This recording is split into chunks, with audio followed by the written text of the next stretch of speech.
Nikikutangazia moja kwa moja kutoka Afrika ya Kati, mashariki mwa Jamhuri ya Kidemokrasia ya Kongo. Hii ni idhaa ya Kiswahili ya MTV inayokutangazia mbashara kutoka mji wa Goma. Hujambo na karibu tena katika awamu yetu hii ya matangazo. Mimi ni Jerome Hassan Kiahwere na hapa kwanza muktasari wake. Serikali ya Jamhuri ya Kidemokrasia ya Kongo yasimamisha shughuli za chama cha upinzani PPRD kwenye ardhi yote ya DRC.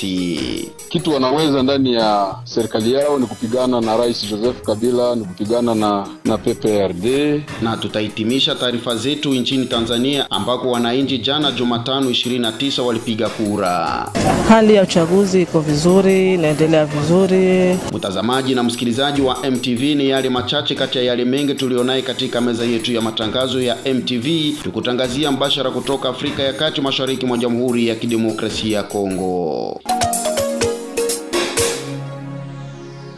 Na sasa tuanze moja kwa moja kuchambua taarifa zetu za habari, tukianzia huko Mangurujipa. Wakati wakaaji wa mji mdogo wa Mangurujipa wilayani Lubero waomba usalama wao kuimarishwa. Na tunaungana moja kwa moja kutoka huko Mangurujipa naye Kampale Kamate kutoka shirika la uendeshaji pikipiki. Kwa leo jana watu waliuawa Gwado, walikuwa 6. Na hiyo ni bila profesore. Paka sasa hatuyajua kama ni wangapi, lakini 6 ndio wamekwisha kuonekana jinsi waliwawa. Ilikuwa hapo jana kwa Gwado, na hao wanamgambo wa askari wameweza kuwafuatilia na wangali na wafuatilia. Wengi wametekwa, hatujui mahali wanapoendea kwa sasa, hatujui kama wanafikia wapi saa hii. Hali ikoje kwa jumla? Kwa sasa hali hapo mjini Mangurujipa, kazi ziko naendeka, ila wengine wiko nakimbia, lakini kazi ziko naendeka kama kawaida. Sisi kama waongozi tunatoa mwito kwa government iweze kufuatilia wanamgambo ili waweze kuisha kabisa. Nasi tunatoa mwito sana kabisa hao wanamgambo waweze kumalizika. Wamekusha afika pembezoni wa mji, ni kilomita 5 tu na mji wa Mangurujipa, na hiyo siku ya pili waliweza kuingia kati ya mji wa Mangurujipa. Mji wa Mangurujipa ndio unabaki mkubwa huko. Sasa masomo ama shule na kazi nyingine za uchimbaji, kilimo zinaendeleaje? Huko hakuna donge, masomo haziko tena, watu hawaende kushamba na kuchimba madini, watu hawaende kwa sababu wanaogopa wasibebwe na hao wanamgambo, kwa sababu wanazunguruka pembezoni mwa mji. Hata kwa minute 10, 15 na 12 wanapatana hapo, ndio watu iko concentrate ndani ya mji wa Mangurujipa. Baada ya huyo Kampale tunaungana naye Abel Tsongo kuhusu hali halisi ya Mangurujipa. Hali ya wasiwasi yaendelea kushuhudiwa Mangurujipa wilayani Lubero, Kivu Kaskazini, siku moja baada ya mauaji ya watu 8, wote wakiwa wakulima wa Gwado, Jumatano 29 Oktoba 2025. Mbali na maili hiyo 8, miili mingine iligunduliwa kwenye barabara Fatua na mwili mwingine kwenye mashamba ya basi ya Moso, magharibi mwa mji wa Mangurujipa. Wakazi hao wameuawa baada ya shambuliwa na watu wenye silaha wanaozaniwa kuwa ni ADF. Kageni Samuel, kiongozi wa shirika la kirahia la Bapere, ataka government kuchukua hatua zaidi ili kukomesha ukosefu wa usalama wilayani Lubero na Beni, Kivu Kaskazini, ambako waendelea kuuawa kila siku bila hatia yoyote. Tumeweza tena kuingia katika mji ambao inaitwa Gwado. Ni mji mojawapo ya Mangurujipa, kwa sababu kutoka Mangurujipa kwenda huko Gwado ni saa karibia 2. Watu wameweza kufariki, na duru ambazo zingali na za utafiti zimesema ya kwamba kuna watu 8 ambao wameweza kufariki. Hii yote imeonyesha ya kwamba kuna shida. Sherti askari na wa VDP hata na raia watu waweze kuchunguza ile jambo, kwa sababu ni raia ambayo inaendelea kufariki siku baada ya siku. Na ndio maana tunaona ya kwamba ni vizuri jeshi iweze kuangalia namna gani kufanya uchunguzi katikati ili iweze kujua, kwa sababu si vizuri sisi ndio tutaendelea kupoteza siku baada ya siku watu, na jeshi letu ndio linaendelea kupigwa siku baada ya siku. Badala hii jeshi kupiga adui imeendelea kutupiga na kutuzaraulisha kwenye mapambano. Ndio maana inabidi si shirika la raia tunatoa mwito kwa government, hata kwa liwali wa jimbo aweze kuja Mangurujipa, aweze kupitiza hapo ziara yake na angalie namna gani aweze kuchunguza, ili pamoja watu waangalie nini inaendelea, kwa sababu raia imeweza kufariki nyingi, na pasipo hiyo raia itaendelea kumalizika. Na sisi tunaendelea kujiuliza, je, waongozi wameendelea kushikilia jambo ile namna gani? Wanalifikiria namna gani? Wana mipango gani? Na kitu cha kushangaza ni kwa sababu tangu maafa ilipoanza, raia inaendelea kukimbia, imeendelea kufariki. Hakuna hata namna gani waje kusaidia hiyo raia, kwa sababu inaendelea kukimbia siku baada ya siku.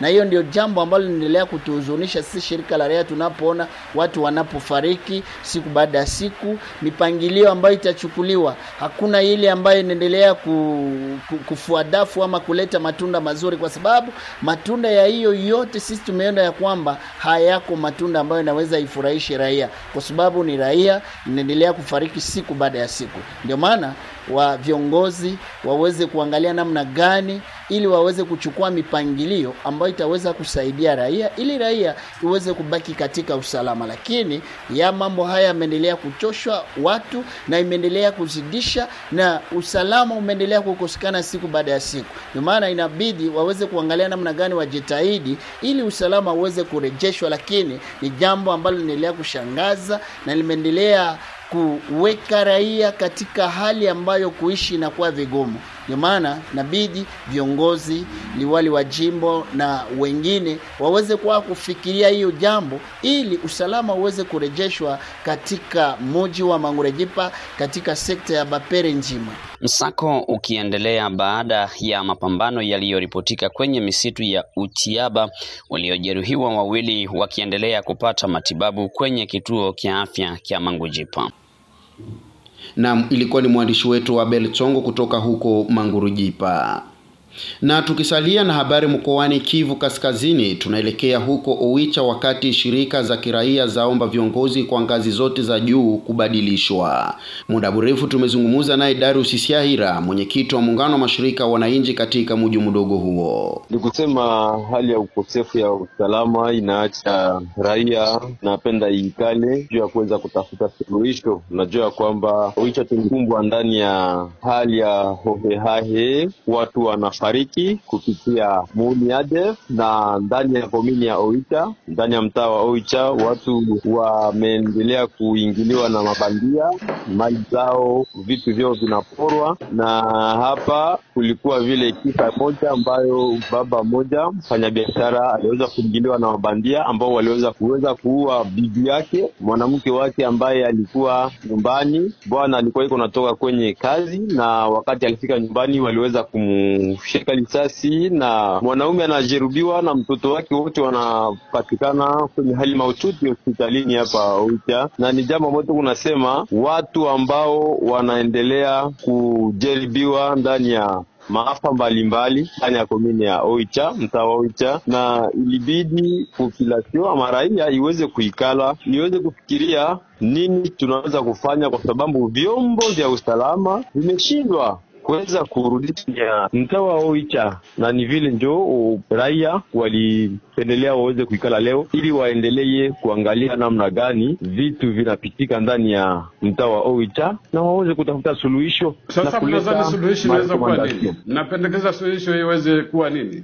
Suluhisho naomba kurudisha usalama, na kama kumekuwa wale ambao hawajue kuongoza mji waweze kuondoshwa na waweze kuleta wengine kuanza kufanya ile kazi, kwa sababu tumeanza kuona ya kwamba viongozi wanaendelea kuonesha uzembe, ijapokuwa tunawaambia mambo ambayo yanapitika, lakini haone ya kwamba wanafuatilia. Ni kusema hatuwezi kukubali jambo sawa na hili, na ndio tunasema hatuwezi kuleta jambo sawa na hili sisi kama kamati ya shirika la raia. Tunabidi population na raia tuweze kuikala na jambo la ionyeshe watu wanakuwa ili kuweza kufanya tena ili usalama uweze kurudi ndani ya mtaa wa Oicha.